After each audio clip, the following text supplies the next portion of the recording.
So, hey guys, welcome back to Study Studio. This side, Harshika Lakhina. So, topic for today is trade related modes of entry. International business में chapter 3 है modes of entry of expansion. तो इसमें हमारे पास बहुत सारे आगे सब parts हैं obviously. So this is the mode first is trade related modes of entry. इसमें भी आगे सब पार्ट्स हम पढ़ेंगे which is exporting, piggy banking, counter trade, and e-channels. In this video, I will cover exporting, its types, and advantages and disadvantages of both the types of exporting. So let's begin with this. First of all, what is trade related modes of entry? See, हर एक business को expand करने के लिए बाहर की countries में जाना होता है।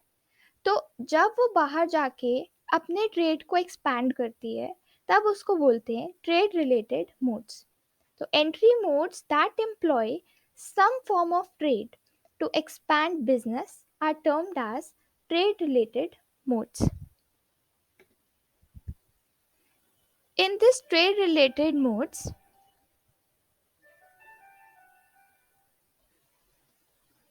first type is exporting, piggy banking, counter trade and e channels. ये चार तरीके हैं जिसमें हम trade related modes of entry करते हैं। Now come to exporting. Exporting may be defined as the manufacturing of goods in one country or a third country and selling them in a country other than the country of production. Exporting में क्या होता है कि हम या तो अपनी country में प्रोडक्शन कर रहे हैं या फिर अपनी कंट्री में ना करके हम किसी ऐसी कंट्री में प्रोडक्शन कर रहे हैं जहाँ पे ऑब्वियसली हमारे को रॉ मटेरियल्स, लेबर, कैपिटल ये सब कुछ चीप पड़ रहा है। तो ऐसी कंट्री में अगर हम प्रोडक्शन कर रहे हैं, मैन्युफैक्चर कर रहे हैं, मतलब एक कंट्री में अगर हम प्रोडक्शन कर रहे हैं और उसको सेल कर रहे हैं किसी और कंट्री में जहाँ पे प्रोडक्शन करी है वहाँ पे नहीं, दूसरी कंट्री में, तो उसको बोलते हैं एक्सपोर्टिंग। एक्सपोर्टिंग तो हमने बहुत बार सुना हुआ है कि हाँ, हम अपने कंट्री से दूसरे कंट्री में एक्सपोर्ट कर रहे हैं, बट एक्सपोर्टिंग के भी दो टाइप्स होते हैं। First is indirect exporting and second is direct exporting. तो अब इनडायरेक्ट एक्सपोर्टिंग होता क्या है? I haven't mentioned the definition here, but I will speak it once, तो आप उसको लिख सकते हो। Indirect exporting, when a firm sells its products either in their original form or in the modified form in a foreign country through an export intermediary, that is foreign firm or buying agent, then it is known as indirect exporting. मतलब कि जब हम किसी product को चाहे उसके original form में करें या कुछ मॉडिफाई करके हम उस प्रोडक्ट को सेल करें, तो अब ये जब हम सेलिंग कर रहे हैं, हम खुद नहीं कर रहे हैं, हम क्या कर रहे हैं, बीच में एक एक्सपोर्ट इंटरमीडियरी है जो हमारे बेसिस पे हमारे बिहाफ पर आगे एक्सपोर्ट करेगी। तो ये हमारी हो गई इनडायरेक्ट एक्सपोर्टिंग। और डायरेक्ट एक्सपोर्टिंग क्या होती है? जब हम खुद जाके सेल कर रहे होंगे। ठीक है, तो डायरेक्ट एक्सपोर्टिंग में क्या है? When a firm sells its domestically produced products in a foreign country directly through its distribution channels or through a host country's firm for a profit, it is known as direct exporting। मतलब host country क्या होती है? Host country होती है जहाँ पे हम export कर रहे हैं, ठीक है। और डोमेस्टिक कंट्री वो हो गई जो हम जहाँ पे हम मैन्युफैक्चर कर रहे हैं, जहाँ पे हम प्रोड्यूस कर रहे हैं। तो डायरेक्ट एक्सपोर्टिंग में क्या होता है कि हम खुद अपनी डिस्ट्रीब्यूटरीज के थ्रू, हम अपने चैनल्स के थ्रू जो अपना प्रोडक्शन है वो आगे सेल कर रहे हैं, उसमें हमारे को कोई भी थर्ड पर्सन की ज़रूरत नहीं है। Now comes the advantages of direct exporting. So advantages क्या है डायरेक्ट एक्सपोर्टिंग में? डायरेक्ट एक्सपोर्टिंग को देखो, आप पहले ना इमेजिन करो कि आप खुद अपने प्रोडक्ट को बाहर जाके सेल कर रहे हो, तो ऑब्वियसली अगर बीच में कोई इंटरमीडियरी है ही नहीं तो आपको जो प्रॉफिट मिलेगा वो ज़्यादा मिलेगा, क्योंकि अगर इंटरमीडियरी आ जाएगी तो वो अपना कमीशन रखेगी, अपना प्रॉफिट मार्जिन रखेगी। तो इसलिए जो प्रॉफिट्स इस मीडियम में हम अर्न करते हैं, डायरेक्ट एक्सपोर्टिंग में अर्न करते हैं, वो ज़्यादा होते हैं। उसके बाद second point is understanding. Understanding से क्या मतलब है कि अगर ऑब्वियसली अगर हम किसी चीज़ को खुद जाके कर रहे होंगे तो हमारे को उसके मार्केट की कंडीशंस की, उसके प्राइसेस की, उसके डिमांड्स की, सबकी हमारे को एक बेटर अंडरस्टैंडिंग मिलेगी क्योंकि हम लोगों के साथ पर्सनली डील कर रहे होते हैं। So this is understanding. Now brand image, क्योंकि हम ओवरसीज में अपनी मार्केट बना रहे हैं, हमारा लोगों के साथ डायरेक्ट कॉन्टैक्ट है, तो हमारी ब्रांड इमेज बनेगी। ठीक है, ब्रांड इमेज इसलिए बनेगी क्योंकि हम डायरेक्ट डील कर रहे हैं, हम किसी और को बीच में नहीं लेकर आ रहे हैं। और fourth is the firm develops in house skills for export operations over a period of time. मतलब कि इन हाउस ऑपरेशंस का मतलब है कि हम इन हाउस मतलब कि एक्सपोर्टिंग जो हम कर रहे हैं उसका पूरा तरीका पता चल रहा है हमारे को।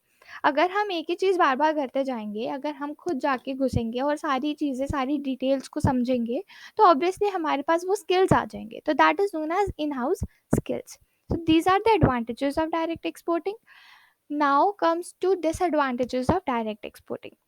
डिसएडवांटेजेस ये है कि अपने डिस्ट्रीब्यूटरीज होनी चाहिए, अपने चैनल्स होने चाहिए, तो प्रॉफिट्स आने से पहले ही इतना खर्चा है, तो that is known as greater initial outlay. मतलब कि हम पैसा अभी नहीं लगा, हमारे हाथ में अभी पैसा नहीं आ रहा है, बट हमारे को लगाना ज़्यादा पड़ रहा है क्योंकि हमारे को वहाँ पर अपने डिस्ट्रीब्यूटरीज खोलनी है, because we are selling it directly. Second is larger risk. Larger risk इसलिए क्योंकि हमारे को जब हम खुद बेच रहे हैं उस चीज़ को, हमारा इतना ज़्यादा पैसा लगा हुआ है, हम साथ में क्रेडिट पे बेचेंगे, हम फिनेंसिंग करेंगे, तो हमारे को एक तरह से हमारी इन्वेस्टमेंट बहुत ज़्यादा लगी हुई है और हमारे को नहीं पता कि वो मार्केट कैसे रिस्पॉन्ड करेगी हमारे प्रोडक्ट्स के लिए, तो that is larger risk. Now comes the third point. Maintenance of stocks in overseas depot is an expensive proposition. इसके कहने का मतलब है, देखो कि बाहर जो है वो कोई चीज़ तभी चलती है जब वो अवेलेबल हो। आप एक बार अवेलेबल करा दोगे, नेक्स्ट टाइम कंज्यूमर गया, उसको कुछ मिला ही नहीं वहाँ पर आपके प्रोडक्ट का, तो ढूंढ के भी अगर आप अवेलेबल नहीं करवा पा रहे हो प्रोडक्ट को अपने, तो इसका मतलब है कि आपका प्रोडक्ट की डिमांड थी बट आपने अवेलेबल नहीं करवाए, जिसकी वजह से आपका जो प्रोडक्ट है वो डाउनफॉल हो गई उस प्रोडक्ट की। तो इसलिए आपको स्टॉक मेंटेन करने पड़ते हैं और बाहर स्टॉक मेंटेन करना बहुत एक्सपेंसिव पड़ता है, तो ये एक डायरेक्ट एक्सपोर्टिंग का disadvantage. Now come to advantages of indirect exporting. Indirect exporting में क्या है कि आप तो कर नहीं रहे हो, आपका कोई बीच में इंटरमीडिएट है जो आपके सारे प्रोडक्ट्स की डीलिंग कर रहा है और जो कंज्यूमर से बात कर रहा है, तो इसलिए आपके पास लिटिल इन्वेस्टमेंट भी हो तब भी आप उसको दे सकते हो। लिटिल इन्वेस्टमेंट से भी आप आगे एंट्री कर सकते हो फॉरेन मार्केट में, और आपके पास चाहे मार्केटिंग एक्सपीरियंस ना हो बट स्टिल इंटरमीडिएरी के पास तो है, तो इसलिए वहाँ से वो फ़ायदा मिल जाता है कि हमारे को दूसरे की नॉलेज और दूसरे की एक्सपर्टीज़, दूसरों का एस्टैब्लिश नेटवर्क जो है वो इंटरमीडियरी से थ्रू हम अपनी प्रोडक्ट को आगे फ्लोट कर सकते हैं फॉरेन मार्केट में। Second is opportunity to firms. जिन फर्म्स के पास इतना पैसा नहीं है, जो मार्केट में इतना उसको रिस्क नहीं लेना, तो उसके लिए अपॉर्चुनिटी है कि वो एक इंटरमीडियरी रखे, देखे अपने प्रोडक्ट की क्या उसको रिस्पॉन्स आ रहा है, उसके बाद वो आगे जाके डायरेक्ट एक्सपोर्टिंग करे जाए। इसके बाद डिसएडवांटेजेस भी बहुत है इनडायरेक्ट एक्सपोर्टिंग के। क्या है कि लिमिटेड फीडबैक। ऑब्वियसली हम किससे डील कर रहे हैं, हम तो इंटरमीडियरीज हमारे उससे डील कर रही है, कंज्यूमर से हम तो डील कर नहीं रहे हैं, तो इसीलिए फीडबैक हमें तो मिलेगा नहीं हमारे प्रोडक्ट का, और जब तक फीडबैक नहीं मिलेगा तब तक हम कैसे आगे अपने प्रोडक्ट को रेक्टिफाई कर पाएंगे। और second is share of its profit margin. Profit margin जो है वो शेयर करना पड़ता है क्योंकि इंटरमीडिएट क्या फ्री में काम करेगी नहीं, जितना बेचेगी उतना प्रॉफिट भी रखेगी। Third is doesn't develop its own contacts. जो कॉन्टैक्ट्स हैं वो डेवलप नहीं हो पाते, क्यों? क्योंकि हमारी इंटरमीडिएरी है जो कि डील कर रही होती है, हम नहीं डील कर रहे होते, इसलिए हमें नहीं पता हमारे कस्टमर्स कौन है, हमारे को प्रॉपरली हम कॉन्टैक्ट कर ही नहीं पा रहे हैं उनसे, तो इसलिए हमारे जो खुद के कॉन्टैक्ट्स हैं वो हमारे कंज्यूमर्स तक नहीं पहुंचते फॉरेन मार्केट में। Fourth is little insight. Little insight is कि अगर हम खुद उस चीज़ में घुस नहीं रहे हैं, हम किसी एक इंटरमीडिएरी पे डिपेंड है, तो हमारे को भी उसकी मार्केट का, उसके प्राइसेस का, उसके फीडबैक का, कंडीशंस का एक लिटिल इंसाइट मिलेगा, मतलब कि थोड़ी सी नॉलेज मिलेगी, ज़्यादा नॉलेज नहीं मिल पाएगी. So this was exporting and that's all for the day. अगर आपको ऐसी छोटे छोटे टॉपिक्स पे वीडियोस चाहिए, so please comment down the topic and I will try to make the video as soon as possible. Please like, share and subscribe. Thank you.